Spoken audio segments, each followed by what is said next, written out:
Ma'am, meron din siyang sinabi, sabi po ni VP, lubog na ang bansa sa baha at kahirapan, pero Ma'am Dyna tila walang Jane Lo po. mananagot dahil ang impeachment, ang paghahati-hatian ang 2027 budget at ang paghahanda kung papaano baliin ang Constitution para manatili sa pwesto ang prioridad ng administrasyon at lahat ng kaalyado nito. Ano pong Okay, tugon? oo. May kopya po tayo mismo ng kanyang statement para hindi po ako maligaw. So doon po sa lubog na ang bansa sa baha, totoo naman po. Kitang-kita po natin ito sa Davao City. Kaya nga po nagpabigay na agad ng utos ang Pangulo kay Secretary Vince Dizon na ayusin ang pagbabaha na malalang pagbabaha sa Davao City. At nakita po ni Secretary Vince Dizon na merong isang proyekto doon na 2019 pa ay hindi naaayos. At sa 10 taon ay walang dredging na ginawa. Kaya po inutos ng Pangulo agad-agad itong ayusin para sa mga kababayan natin sa Davao City. At kung pananagutan lang din naman po ang pag-uusapan, of course, nagsalita na rin po si Ombudsman Boying Rumulya na magsisimula na rin po sila sa pag-iimbestiga tungkol sa malaking pondo dito sa Davao City at tinuturing na epicenter ng mga flood control projects. Pero hindi naman po niya ibig sabihin na mayroon na agad na issue ng korupsyon. At nakikipag-ugnay na rin po tayo dahil kailangan na rin pong makita at maimbestigahan. Aking ipapakita ang report dated May 30, 2022 kung saan as of March 2022 ay mayroong 13,917 flood control projects na kumpleto sa panahon ni dating Pangulong Duterte. So dapat po talaga itong makita at nakikipag-ugnayan din po tayo sa DPWH na dapat natin malaman kung ito ba ay numero lamang. Ayan, kita nyo mga kababayan, narinig nyo. Nung panahon ni Digong na siya ay presidente, meron siyang, with the impact of climate change and increasing frequencies on flooding, the government pursued project that expanded protected flood-prone areas across the country.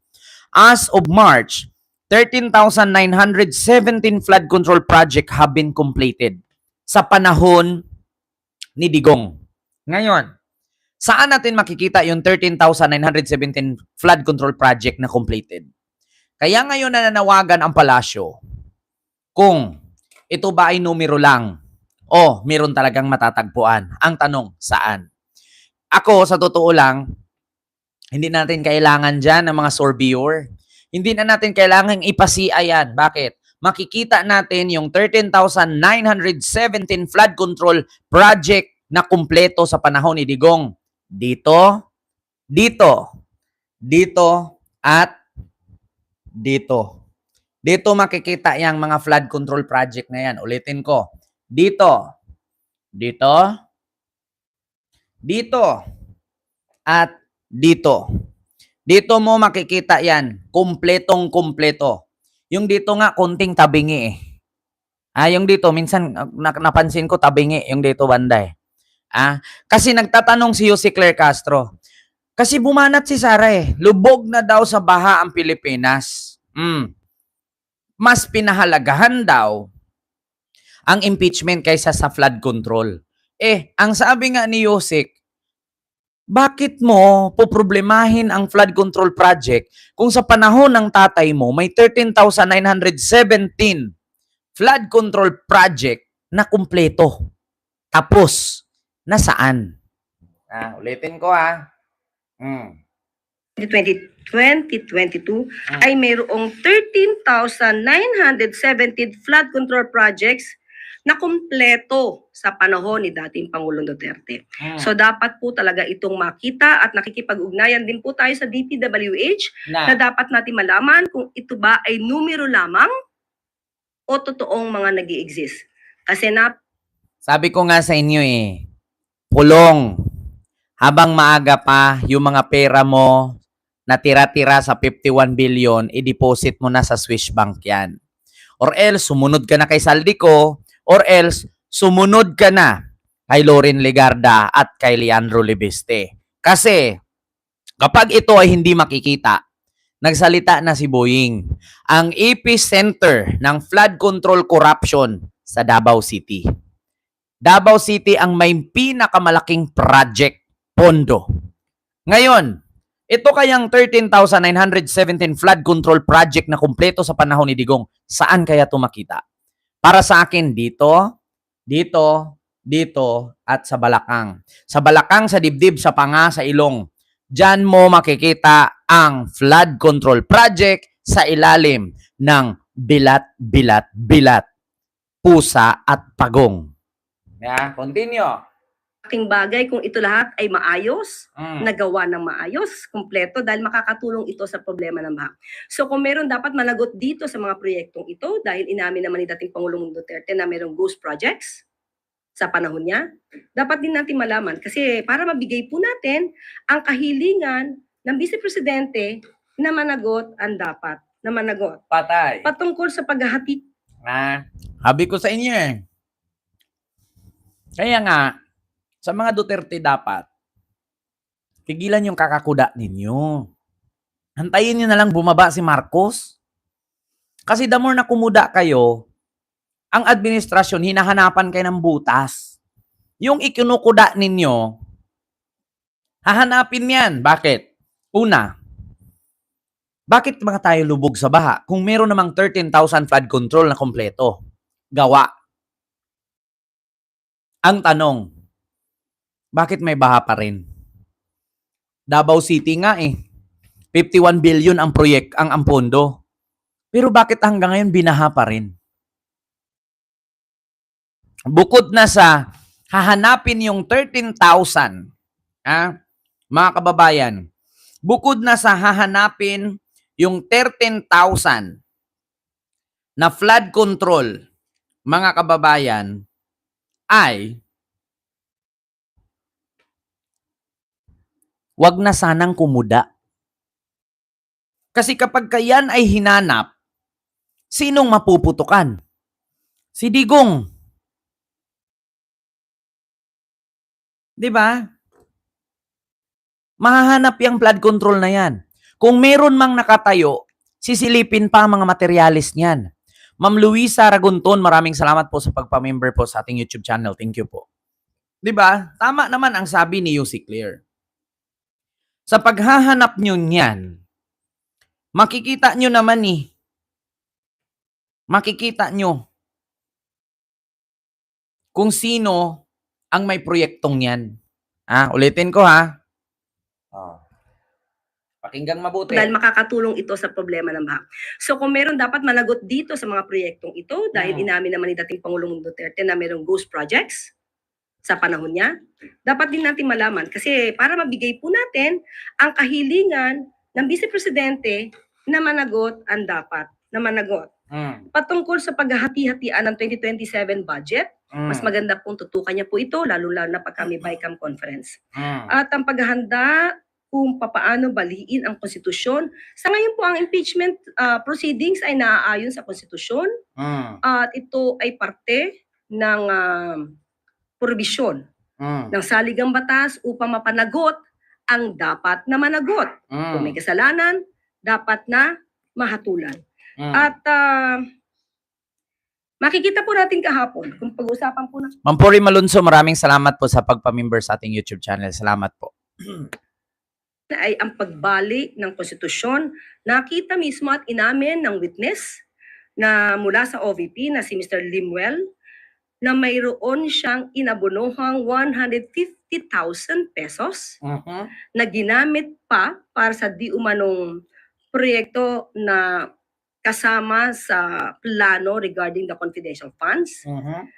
So may 125 million pesos na hindi pa nakontento at kumuha pa ng additional 150,000 pesos mula di umano kay Limuel Ortonio. Ito po ay labag sa rules. At pati po yung pagbigay or paggamit ng mga cash or nagkaroon ng cash advancement payments para sa mga obligations incurred o mga obligasyon na nagawa bago pa man ma-receive or ma-withdraw ang confidential funds, ito po ay labag din sa rules. So siguro mas maganda sa ating Vice Presidente na aralin niya po lahat para hindi bumalik sa kanya yung mga ibinibintang niya sa administrasyon. Kasi mas mainam na mas malinis po niya at mapatunayan na ang kanyang opisina ay walang ginawang anumang anomalya. Diba? Follow-up question mula kay Ivan Mayrina, GMA7. Ma'am, nagkaroon ng diskusyon kahapon sa paggamit ng mga salitang scam at mastermind. Would you use the same words to characterize how the Vice President handled her confidential funds? Ang salitang mastermind, definitely, it's a general term. Maaari mo magamit. Pero kung ipapatungkol mo ito sa particular na tao, hindi siya magandang gamitin. Hindi siya magandang gamitin para maipahatid mo yung mensahe mo doon sa taong inaakusahan mo. So, for me as a lawyer, hindi dapat gamitin. Pero you can use that in some other ways nang wala kang pinapatamaang in particular na tao. Kasi ako, gagamitin ko rin naman yung salitang sindikato, mastermind, pero not particularly sa isang tao. And the word scam. Word scam. Okay. Mahirap po kasi na ngayon magsalita ng mastermind, scam sa particular na tao hanggat wala pa pong Ebidensya. concrete na decision. Siguro pag napatunayan po talaga na nanloko, naglustay at naloko ang kapwa natin Pilipino, so after that siguro, pagkatapos na yung desisyon, kasi meron ka ng pinangahawakang ebidensya. Tama. Maraming salamat. Just one quick. Ma'am, may sinabi kasi dito sa last part na para manatili sa pwesto ang prioridad ng administrasyon at lahat ng kaalyado nito. So can you clarify? Para manatili sa pwesto ang administrasyon. Para manatili sa pwesto ang administrasyon. Lahat naman ng administrasyon, kahit kaninong administrasyon yan, ay dapat na manatili sa pwesto. So kaninong administrasyon yung gusto niyang manatili, sinasabi niya manatili? Kasi on the part of our president, hindi yan ang nasa isip ng Pangulo. Hindi natin alam kung nasa isip ng Vice Presidente. Parte siya ng gobyerno. Okay, Di ba? Sunog. Sara. Ang manatili sa administrasyon or sa posisyon, wala sa Pangulo yan. Ewan lang daw kung kay Sara Duterte nasa isip niya yan. Na parte siya ng administrasyon. Sunog. Kaya nga, di ba, sabi ko nga, Sara, Pulong, Baste, o kung sino pa man mga DDS, wag na kasi kayo bumira. Babalik sa inyo eh. Banat kayo ng banat. Bira kayo ng bira. Tapos pag binalikan kayo, sabi nyo, ginigipit kayo. Ano yun? Di ba? Babanatan mo si ganito. Babanatan mo si ganyan. Tapos pag sinagot, sabihin agad, ginigipit. Kinakasuhan. Pinapahirapan. Ha? Ikayo yung bumira. Di ba napansin nyo? Bira sila ng bira. Isang ulo lang naman ang kailangan namin. Ang ulo ni Bongbong Marcos. Tapos nung makasuhan ng grave threat, sabihin agad, political persecution. Ba't ka magbibitaw ng ganyang salita? Di ba? Tapos sasabihin, putang ina ninyong lahat. Martin Romualdez, Lisa Marcos, Bongbong Marcos. Huwag kang mag-alala, ma'am, sa security ko. May nakausap na akong tao. Pag ako namatay, patayin niya si BBM, si Lisa, at si Martin. No joke, no joke. Inuulit-ulit ko talaga, ma'am, na huwag siyang titigil hanggat hindi niya mapatay silang lahat. Di ba? Tapos ngayon, nung kinasuhan, ang sabihin, ipabasura. Kasi hindi kaaya-aya sa isang vice president na kasuhan ng ganyan. Kasi freedom of speech lang yun. Tapos ngayon, naghahamon, maglabas ng ebidensya. Huwag umasa sa kwento-kwento lang. Ngayon, nung ipatawag siya, ayaw lumabas. Ayaw humarap. Putang ina, Sara, anong klaseng utak mayroon ka? Hamon ka ng hamon. Maglabas ng ebidensya. Ipakita nyo na talagang mayroon. Tapos pag naglabas ng ebidensya, ipatawag siya, ayaw punta. Ang inang yan. Anong klaseng nilalang? Ano yung utak mo? May bakukang ba dyan sa loob? Hindi na ata utak gumagalaw dyan, ibakukang. May bakukang loob niya, may salagubang loob ng ulo ni Sarah. Hamon ng hanong maglabas ng ebidensya. Tapos pag may ebidensyang ipakita, ayaw naman humarap. Diba? Yan, araw-araw kakapanood mo ng basketball yan eh.